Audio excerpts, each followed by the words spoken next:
자, 오늘 본문이 기록된 이사야 41장은 먼 훗날, 그러니까 이 41장이 기록될 당시의 이야기를 지금 기록한 것이 아니라 먼 훗날 포로로 끌려간 유다의 백성들이 바사, 페르시아의 고레스 왕에 의해 다시 돌아오게 될 것에 대한 예언의 말씀이 속해 있는 부분이 이사야 41장 전체의 말씀입니다. 이사야는 히스기야 왕 시대에 크게 활동하던 선지자입니다.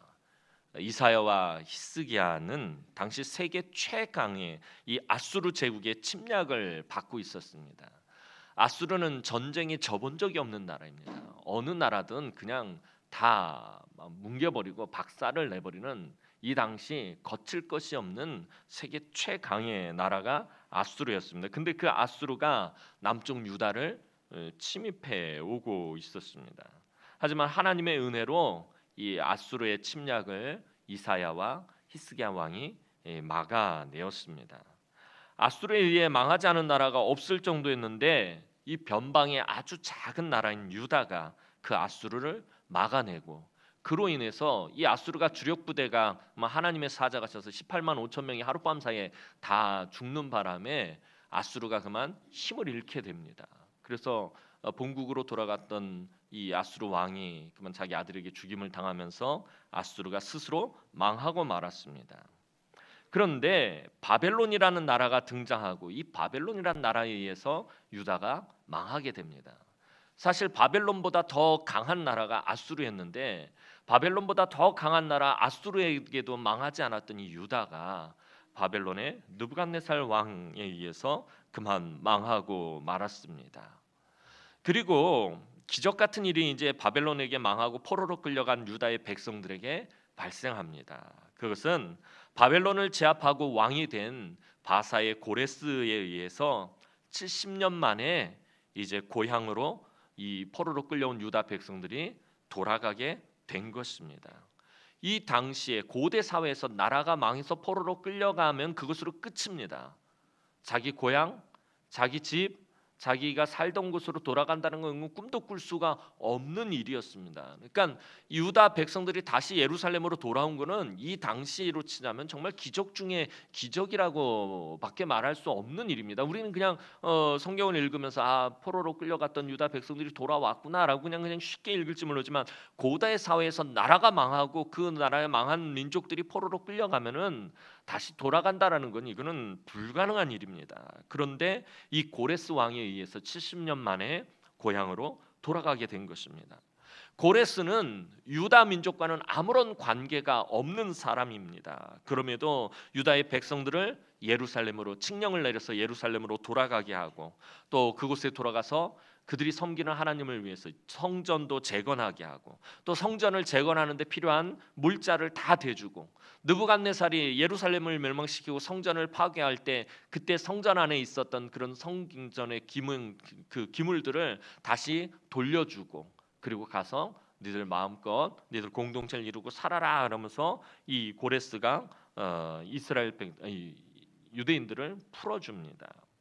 이제 예루살렘으로 돌아가서 새로운 믿음의 공동체를 세워야 하는 하나님의 백성들에게 주신 위로와 격려, 그 예언의 말씀이 바로 오늘 본문 말씀입니다. 그러니까 지금 이사야 당시에 있는 사람들에게 주시는 말씀이면서 한편으로는 이제 아주 먼 훗날 포로로 끌려갔다가 다시 돌아오는 백성들에게 하나님께서 미리 예언하신 말씀이고, 또 오늘을 살아가고 있는 저와 여러분들에게 하나님께서 미리 주신 위로와 격려의 말씀이 오늘 본문 말씀입니다. 오늘 본문이 이사야 41장 10절 말씀, 우리 다시 한번 읽어보도록 하겠습니다. 이사야 41장 10절 말씀입니다. 시작.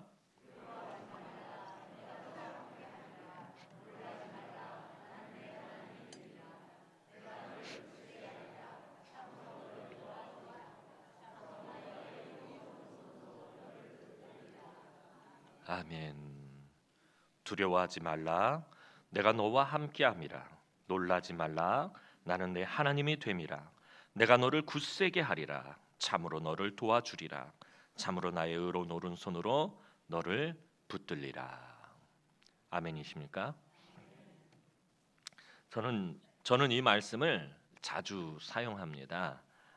몸이 아파서 병원에 가기 전에 저에게 들리는 성도들에게 반드시 이 본문을 읽어드리고 기도해드리고, 또 병원 신방을 가서도 이 말씀을 자주 인용해서 읽어드리고 또 기도해드립니다. 저뿐만 아니라 많은 성도들이 이 말씀을 매우 의지하며 좋아하는 것을 보게 됩니다. 이 말씀 전체를 다 암송을 하지 못하더라도 두려워하지 말라, 이 말씀은 정말 우리에게 큰 위로가 되는 그런 말씀입니다. 그런데 왜 많은 성도들이 이 이사야서 41장 10절 말씀, 이 두려워하지 말라라는 이 말씀을 좋아하는 것입니까? 왜 많은 성도들이 하고 많은 말씀 중에서 이 말씀을 그토록 좋아하는 것입니까?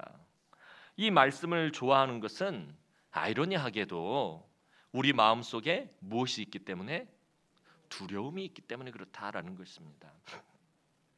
두려워하지 말라라는 말씀을 좋아하는 것은 우리 마음에 두려움이 가득하기 때문에 그렇다라는 것입니다. 두려움이 없다면 두려워하지 말라라는 이 말씀에 그토록 깊이 빠져들지 않을 것입니다. 우리 마음속에 두려움을 안고 우리가 살아가기 때문에 이 말씀을 더욱 찾고 의지하게 되는 것입니다. 어느 목사님이 이런 말씀을 하셨습니다. 이 이사야 41장 10절 말씀은 공항의 안전 검색대와 같다. 무슨 말이냐면, 자, 비행기를 타려면 반드시 거치는 데가 있습니다. 그죠? 안전 검색대를 거쳐야 합니다. 그곳에 가서 짐도 다 내려놓고 옷도 외투는 벗어놓고 주머니 있는 거 다 끄집어내고 그렇게 딱 통과해서 어떤 문을 탁 지나가는데 뭐 걸리면 삐삐삐삐 하면서 막 이상한 소리가 나고, 그럼 부르고 이렇게 이따만한 무슨 몽둥이 같이 생긴 그 빨래방망이 같이 생긴 걸로 이렇게 막 됩니다. 막 그러면서 뭐가 이상한 게 걸리면 벌써 요란한 소리가 나고 다시 짐과 몸을 검사합니다. 비행기를 탈 때 안전에 위협이 되는 것은 다 여기에 걸리게 되어 있습니다. 이 안전 검색대에 딱 들어가면 이 엑스레이로 그 짐의 안에 뭐가 들어있는지도 싹 다 나오고, 그래서 조금만 이상한 거 있으면은 바로 그 사람을 불러내고 그 자리에서 짐 다 열고 검색하고 그렇게 한다는 거예요. 마찬가지로 오늘 본문 말씀으로 우리의 삶을 검사하면 요란한 경고가 울린다라는 것입니다. 오늘 본문 말씀이 공항의 안전 검색대와 같아서 저와 여러분들이 이곳을 딱 통과하면, 이 말씀 밑을 딱 지나갈 때 요란한 소리가 울리고 경고음이 발생한다라는 것입니다. 무엇이 걸린다라는 것입니까? 우리 마음속에 있는 두려움이라는 신앙의 안전을 위협하는 요소가 걸린다라는 것입니다. 아무리 신앙생활을 오래 했어도, 또 열심히 충성하고 헌신하고 봉사했어도 우리 모두의 마음속 깊은 곳에 자리 잡고 있는 삶에 대한 두려움을 이 이사야 41장 10절 말씀은 다 잡아내고 앞으로도 계속 찾아낸다라는 것입니다. 많은 사람들이 이 말씀을 의지한다라는 것은 그만큼 마음속에 두려움이 자리 잡고 있다라는 반증이 되는 것입니다.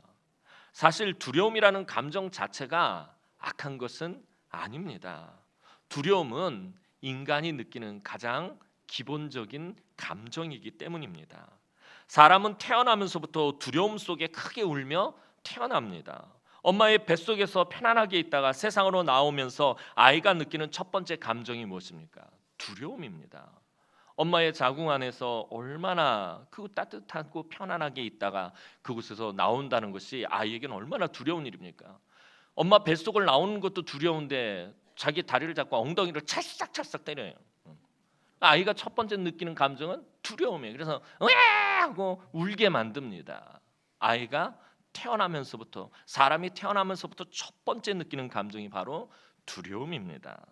그런데 어느 학자가 두려움은 하나님이 사람의 몸에 설치해 놓은 경보장치다라고 말한 것을 본 적이 있습니다. 아까 말씀드린 것처럼 공항의 안전 검색대처럼 이게 사람 몸에 하나님이 설치해 놓은 안전장치다라는 것입니다. 두려움이 우리에게 유익이 될 때가 있다라는 것입니다. 예를 들어 우리가 운전할 때, 우리 남자 성도들 막 운전할 때 사고에 대한 두려움이 무엇을 하지 못하게 만드느냐? 과속을 하지 못하게 만드는, 사고에 대한 두려움이 안전 운행을 하게 만든다라는 거예요. 또 질병에 대한 두려움이 우리가 무엇에 신경을 쓰게 만드느냐? 건강에 신경을 쓰게 만든다라는 것입니다. 그런데 문제는 이 두려움을 잘 관리하고 선용하지 못하면 큰 문제가 발생한다라는 것입니다. 이 두려움이 과하면, 우리가 살아가는 데 있어서 우리 삶에 이 두려움이 과하면 무기력하거나 소극적인 삶이 되어질 수 있고요. 이 감정을 악용하여 사람을 억압할 수도 있다는 것입니다. 사람이 기본적으로 가지고 있는 그 두려움이라는 감정을 악용하고 오용해서 그 사람을 억압할 수도 있다는 거예요. 예전에 많은 독재자들이 이 감정을 악용해서 공포 정치로 사람들을 억압한 것을 볼 수 있습니다. 사람들 마음속에 있는 그 두려움을 끄집어내서 이 독재자에게 대항하지 못하도록 그렇게 만드는 공포 정치로 사람들을 억압한다는 거예요. 바로 사탄이 이렇게 이 두려움이라는 감정을 악용해서 우리가 온전한 신앙생활을 하지 못하게 만들어 버린다라는 것입니다. 우리 삶이 두려움에 사로잡혀 버리게 만들어서 우리가 아무것도 하지 못하게 만든다라는 것입니다. 하지만 우리가 매일같이 만나는 이 두려움을 극복할 때에 우리의 신앙과 인생이 성숙해지는 것입니다. 매일매일 내 삶 가운데 있는 그 두려움을 내가 어떻게 극복하느냐에 따라서 나의 인생과 나의 신앙이 성숙해진다라는 것입니다. 그런데 오늘 본문 말씀과는 달리 성경은 곳곳에서 우리가 하나님을 두려워할 것에 대해서 말합니다. 그래서 우리는 당연히 하나님을 두려워한다고 언제부턴가 생각하게 됩니다. 하나님 두려워해야 돼요. 당연히 하나님을 두려워해야 된다라고 언제부턴지 이상하게 우리가 신앙생활을 시작하면서부터 지금까지 그런 생각이 우리 마음 가운데 고정되어 버렸습니다. 하지만 하나님을 두려워한다라는 것은 하나님 존재 자체를 두려움과 공포의 대상으로 여기는 것을 말하는 것이 아닙니다. 하나님 정말 무서운 분, 하나님 정말 두려운 분, 하나님 정말 공포의 대상, 이것을 말하는 것은, 성경에서 말하는 하나님을 두려워하라라는 것은 하나님을 공포의 대상으로, 두려움의 대상으로 바라보라는 말이 아닙니다. 우리가 하나님을 두려워해야 한다라는 것은 하나님이 무엇을 선하게 여기고 무엇을 악하게 여기는지 그것을 알아야 한다라는 것을 말하는 것입니다. 하나님이 무엇을 기뻐하시고 하나님이 무엇을 싫어하시는지 그것을 알아야 한다라는 것입니다. 이것이 바로 하나님을 경외하는 것이다라고 전에 몇 번에 걸쳐서 여러분들에게 말씀을 드렸습니다. 하나님을 경외하다라는 말, 이 경외하다라는 말은 첫 번째 두려워하다라는 의미가 있고 두 번째는 알다라는 의미가 숨겨져 있다라고 말씀을 드렸어요. 숨은 전제가 있는 게 뭐냐면 하나님께서 무엇을 내 삶 가운데서 기뻐하시고 선하게 여기시는지, 무엇을 미워하시고 싫어하시고 악하게 여기시는지 그것을 아는 것이 하나님을 경외하는 것입니다. 하나님을 두려워하라라는 말은 하나님을 그 두려움의 대상으로 보라는 것이 아니라 우리가 범죄했을 때 하나님이 싫어하시고 하나님이 악하게 여기시는 일을 했을 때 일어나는 결과들을 두려워하라라는 것입니다. 하나님 존재 자체를 두려워하라라는 것이 아닙니다. 죄로 인한 결과물들에 대해서 그것이 나를 얼마나 상하게 만들고 얼마나 나를 파괴하는지, 내 영혼을 얼마나 고통스럽게 만드는지 그것을 두려워하라라는 것을 말하는 것입니다.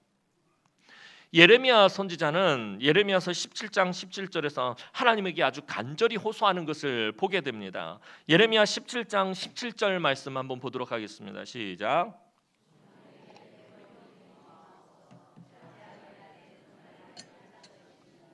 아멘. 눈물의 선지자라고 불렸던 예레미야, 늘 하나님 앞에 눈물 흘리면서 간구하고 호소했던 그 예레미야가 하나님에게 이렇게 호소합니다. 주는 내게 두려움이 되지 마옵소서. 하나님 나에게 두려움 존재가 되지 마십시오.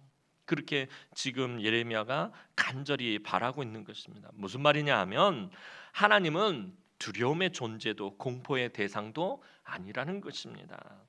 하나님은 우리에게 하나님을 두려워하는 종의 영이 아니라 하나님을 아빠라는 아주 친밀한 호칭을 부를 수 있는 양자의 영을 우리에게 주셨습니다. 저와 여러분들이 예수를 구주로 영접하고 예수 믿는 그 순간 하나님께서 죄의 종로로 타던 저와 여러분들에게 하나님을 아빠라고 부를 수 있는 양자의 영을 부으셨다라는 것. 그래서 사도 바울은 로마서 8장 15절에서 이렇게 말합니다. 로마서 8장 15절 말씀 함께 다 보도록 하겠습니다. 시작.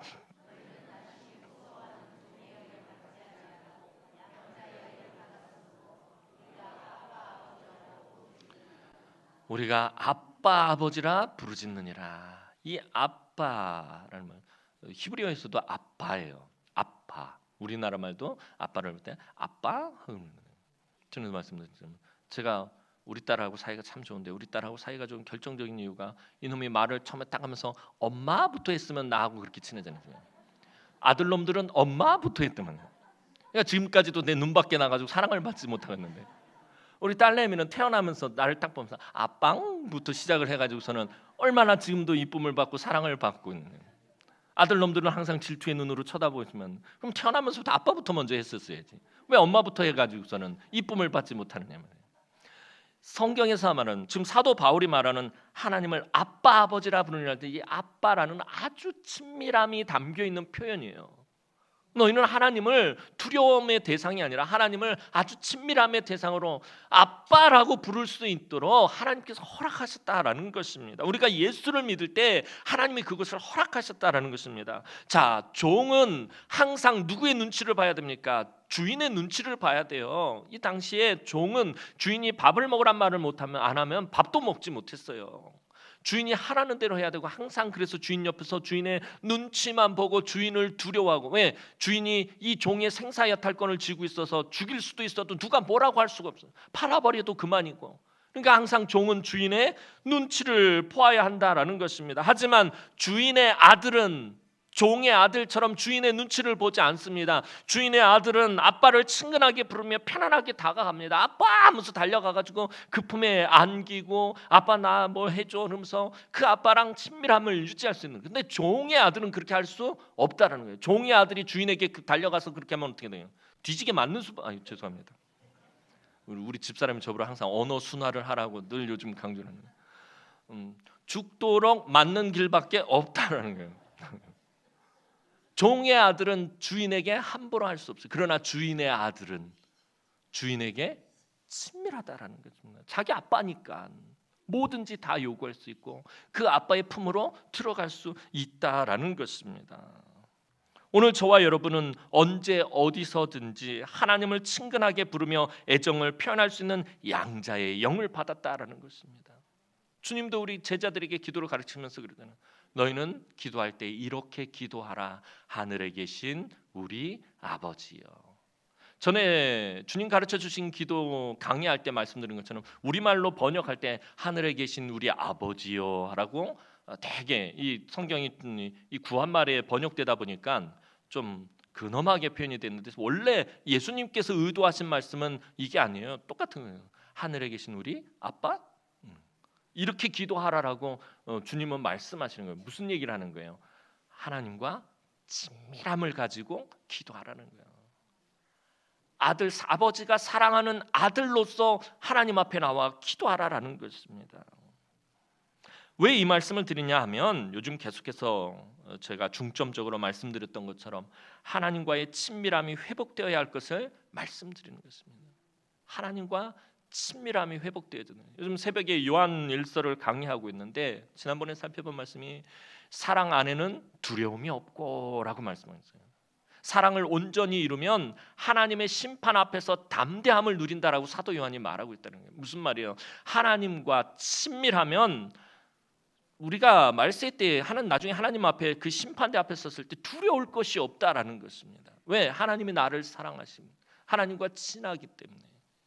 우리는 심판의 대상이 아니기 때문에 심판 날에는 두려워할 필요가 없다라고 말해요. 사랑 안에 있으면 하나님의 사랑 안에 있으면 두려워할 필요가 없다라는 것입니다. 다시 말하면 하나님과 친밀하면은 아무런 문제가 없다라는 거예요. 늘 말씀드리지만 우리가 아무리 재산이 많고 배운 것이 많고 권세가 있고 힘이 있고 능력이 있어도 하나님과 친하지 않으면 아무 소용이 없다라는 거예요. 그게 다 무슨 소용이 있겠느냐라는 거예요.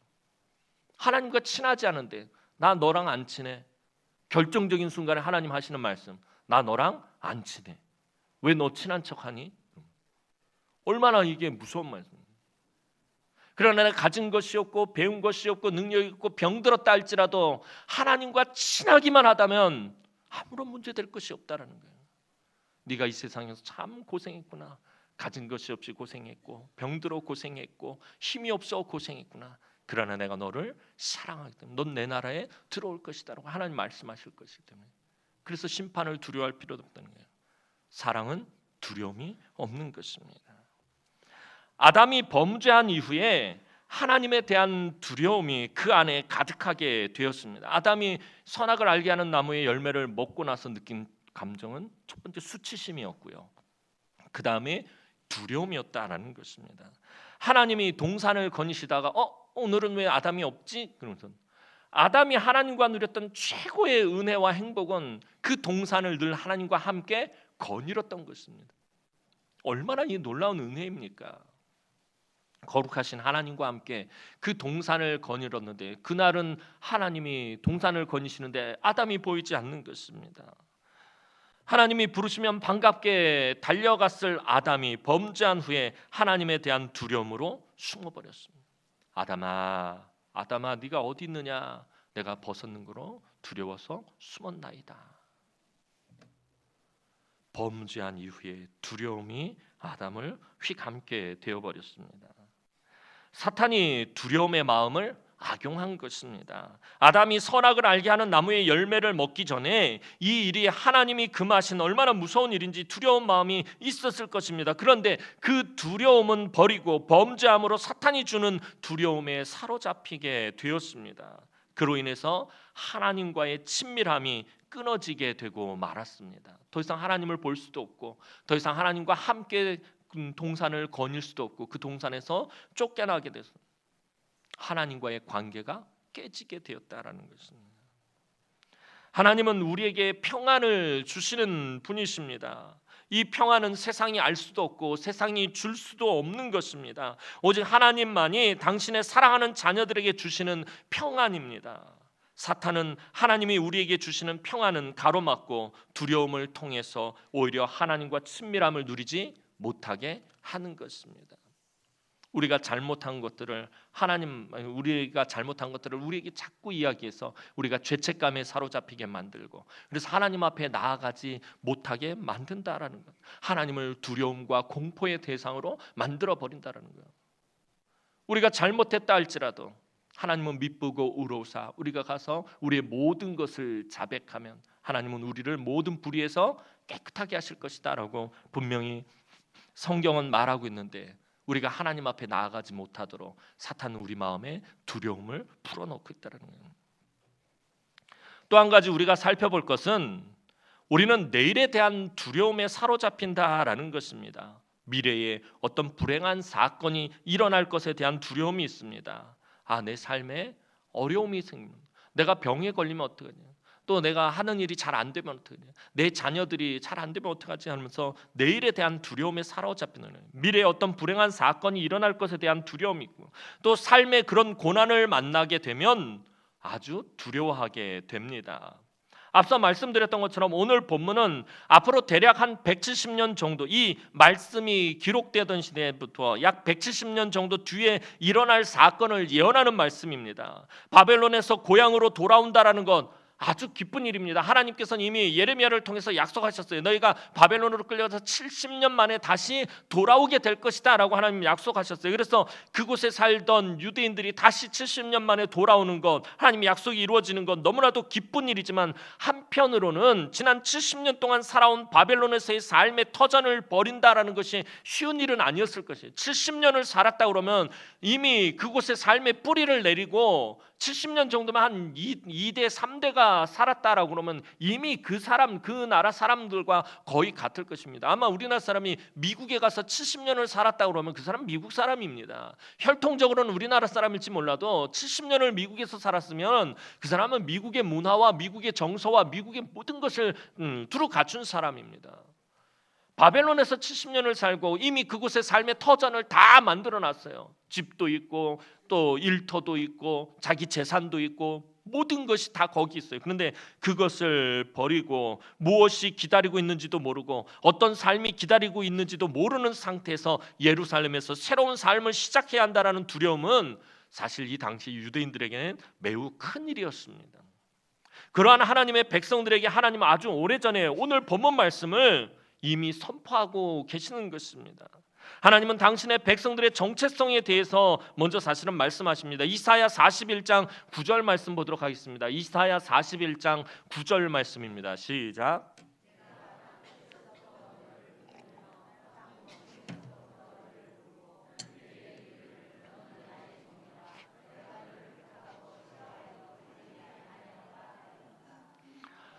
하나님의 백성들은 하나님 앞에서 매우 특별한 존재들이다라는 것을 하나님 먼저 밝히고 계시는 거예요. 너희는 여타의 다른 민족하고 다르다. 내가 택했다. 땅 끝에서부터 너를 붙들고 땅 모퉁이에서부터 너를 부르고 너는 내 종이고 내가 너를 싫어하지 않았고 내가 너를 버리지 아니한 그런 존재다라고 하나님 말씀하고 있다라는 거예요. 앞으로 어떤 일이 벌어질지 모르는 역사의 격변기에 하나님은 하나님의 백성들에게 너희의 정체성을 믿어라라고 말씀하시는 것입니다. 너희의 정체성을 믿어라. 너희 아이덴티티를 믿어라라고 말씀하시는 것입니다. 이게 무슨 말입니까? 내가 누구인지, 내가 어떤 은혜를 받았는지, 누가 나를 사랑하고 택했는지 그것을 잊지 말라라는 것입니다. 앞으로 어떤 일이 너희 앞에 벌어질지 모르는 이런 역사의 격변기 속에서 너희가 어떤 존재인지를 잊지 말라라는 것입니다. 그것을 지금 하나님 말씀하시는 것입니다. 두려울수록 하나님의 약속을 믿어야 합니다. 오늘 하나님이 약속하시는 것이 무엇입니까? 오늘 이사야 41장 10절에서 하나님이 약속하시는 것이 무엇입니까? 내가 너와 함께 할 것이다. 나는 내 하나님이 됐다. 굳세게 해주겠다. 도와주겠다. 붙들어 주겠다. 하나님이 이것을 약속하고 계십니다. 우리가 살아가다 큰 어려움을 만날 때 내가 먼저 어떤 행동을 취하기 전에 하나님께서 먼저 움직이시겠다라는 것입니다. 그런데 하나님이 약속하시는 것을 우리가 잘 살펴봐야 합니다. 오늘 이사야 41장 10절 말씀을 다시 한번 잘 살펴보시기 바랍니다. 하나님은 우리를 두렵게 하는 상황을 없애주시겠다라고 지금 말씀하시는 것이 아닙니다. 네가 지금 두려움 가운데 직면해 있는데 너를 두렵게 하는 그 상황을, 그 대상을 내가 없애주겠다라고 하나님 말씀하시지 않는다라는 것입니다.